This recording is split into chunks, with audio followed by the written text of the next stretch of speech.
Eu tenho uma média de 80% dos casos que eu atendo hoje em dia que são compostos por pessoas que foram abandonadas pelo cônjuge. É o que eu chamo de deserção. Hoje a maioria dos cônjuges, dos casados que eu atendo, eles estão lidando com um cônjuge que já desistiu. E aí você tem dois fatores que são os fatores primordiais para a maioria dos divórcios hoje em dia. Em primeiro lugar, sexo. Em segundo lugar, finanças. Ah, é? Finanças? Sério. Muito relacionamento acaba por causa de grana? Muitos, muitos. E tem uma coisa esquisita, Vilela, porque não é só dívida.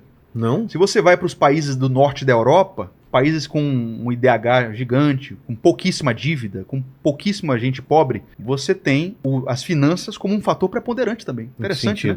Porque é o seguinte, você tem um casal que briga e se divorcia por causa de dívidas, não tem mais dinheiro para a mulher ir no salão, não tem mais dinheiro para o cara gastar com seus hobbies, não tem mais dinheiro para comprar o básico, começam a se endividar, e aí o dinheiro vira um fator de briga muito habitual, eles separam por causa de uma péssima condição financeira. Nesses países, e no Brasil acontece também com alguns casais, você tem o seguinte movimento, você tem o homem crescendo profissionalmente, ganhando muita grana, a mulher também crescendo profissionalmente, ganhando muita grana.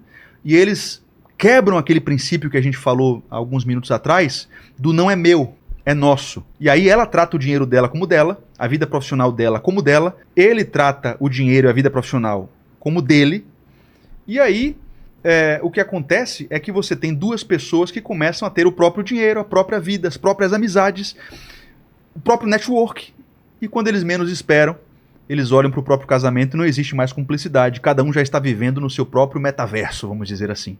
Não existe mais amizade, já existe cada um pensando no seu próprio império.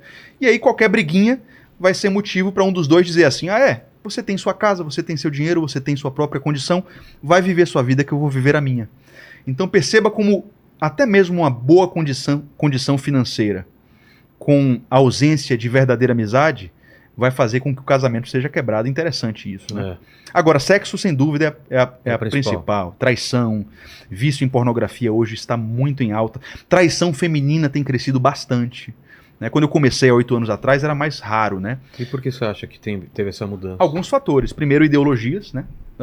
As ideologias identitaristas e feministas incentivam a mulher a essa coisa do empoderamento, e as mulheres têm tido mais acesso a situações de tentação e acabam cedendo.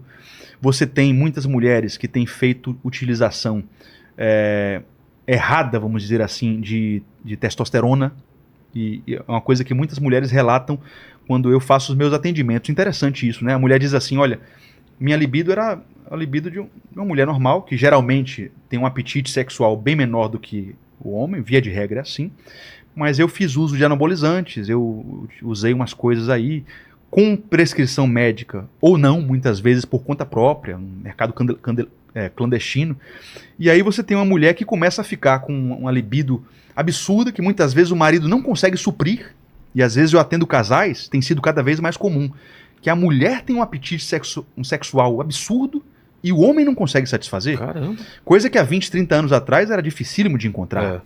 Mas é só eu abrir uma caixinha no Instagram hoje que as mulheres dizem assim, o meu marido não me supre, o meu marido não me procura, eu quero e ele não quer. Cada vez mais comum. Hoje eu diria que, sei lá, os homens traem um pouco mais, mas o adultério feminino tem crescido bastante, viu, Vila?